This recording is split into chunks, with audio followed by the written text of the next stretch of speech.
The rise of Owaisi brothers, आप उसमें पढ़िए तो ये 2014 until 2014 nobody knows South Oasis or other Oasis other than Hyderabad.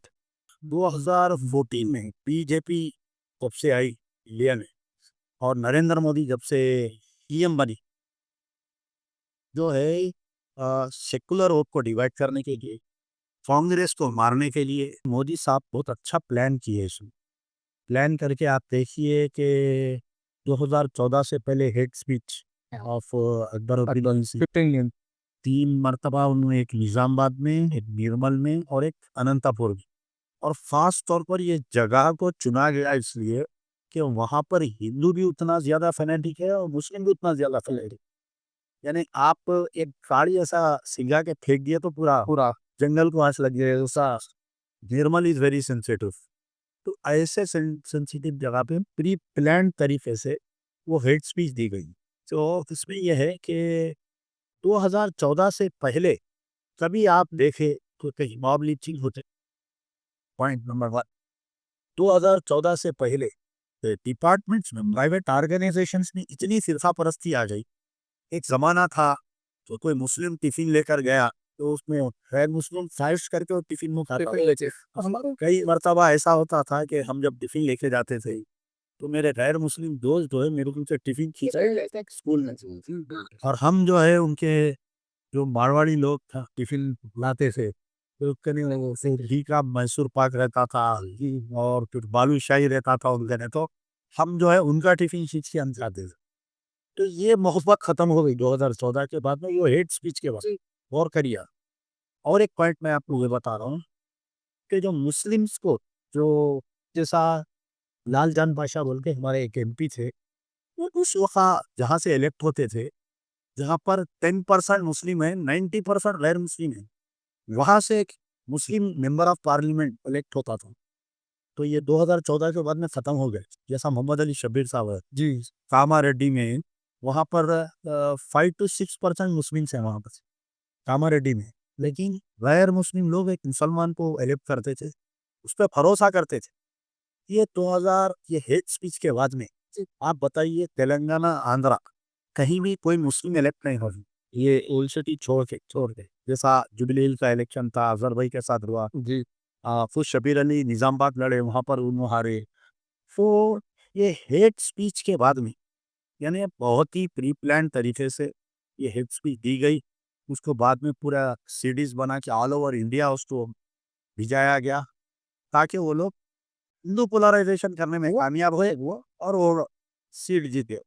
इसके बाद में 2014 के बाद में और 2013 या 14 में एमआईएम जो है पहली मर्तबा नांदेड़ में इलेक्शन लड़ी। आप देख रहे हैं दे डिड नॉट वन, कुछ 6 सीट जीते थे वहाँ पर बाद में। तो फिर महाराष्ट्र गए वो लोग, भले वो लोग एक आध एमएलए जीते होंगे, लेकिन पूरा स्टेट जो है बीजेपी के हवाले करते। फिर आप यूपी में देखिए, सेकंड 75 सीट लड़ी है मैं, जबकि हैदराबाद में आप 6 सीट से 7वां सीट में लड़ रहे हैं आप जी। 50, आप 75 ईयर्स परसों बनाए एमआईएम वाले, लेकिन आप अचानक ये कहेंगे जाके 75 सीट्स लड़ रहे हैं। अभी बिहार में सर 43, अब बिहार में 43 लड़ रहे हैं। रिसेंटली महाराष्ट्र में आप देखिए 51 सीट्स लड़े हो लोग। उनका मकसद क्या है कि आपका प्रेजेंस ही काफी है महफिल को खराब करने के लिए और हिंदू वोट को एक करने के लिए। अक्सर असदुद्दीन ओवैसी साहब टीवी चैनल पे बैठ के बोलते, क्या मैं आसाम गया था, क्या आसाम बीजेपी जीती, क्या मैं बंगाल गया था, क्या मैं वहां पर गया था, क्या बीजेपी जीती। आपसे जाने की जरूरत नहीं है।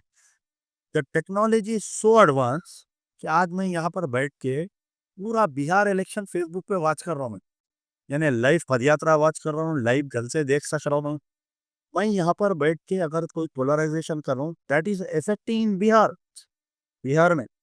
तो कल 2014 के बाद से, तो आप जो बोले कि बड़े भाई छोटे भाई रईस, तो 2014 after Modi coming to power, Pahalgam terror attack के बाद जी, तो कहीं ना कहीं जो है बीजेपी एक्सपोज हो गई थी। अब उसके बाद में अचानक क्या हुआ कि जो गल्फ कंट्रीज है, नरेंद्र मोदी एक्सपोज हो गए उसमें, स्पेशली सऊदी अरब, गल्फ कंट्रीज में जो मुस्लिम कंट्रीज है। तो वहाँ पर नरेंद्र मोदी, हिंदुस्तान में सब हालात अच्छे हैं, अखिलियती अच्छे है, और आपके यहाँ पर जो है there is no law and order problem. ने मुसलमानों के घर नहीं तोड़े जा रहे हैं, मुसलमानों को बुलडोज़र नहीं लगा रहे हैं। ये बोलने के लिए मोदी को एक मुस्लिम चेहरा चाहिए था, एक शेरवानी, टोपी, दाढ़ी, वो बोलने के लिए। फॉरेन तो इमीडिएट उनको क्या किया, फॉरेन डेलीगेशन में डाल दिए। उनके साथ में और कोई कांग्रेस के 1-2 जो बागी मुस्लिम उम्मीदवार हैं वहाँ पर, ये डेलीगेशन भेजे चीफ मिलिट्री फोर्स। तो आप देखिए, जो असदुद्दीन ओवैसी डेलीगेशन में गए थे, एक बीजेपी का एमपी है, उसका नाम मुझे याद नहीं आ रहा, कि वो सरकार की शान में बार-बार गलत गुस्ताखी करते रहते हैं। अच्छा। ये दोनों बाजू-बाजू बैठे हुए डेलीगेशन में। तो इसमें ये हुआ कि समवेयर और दी अदर आप बाहर भी एक्सपोज़ हो गए।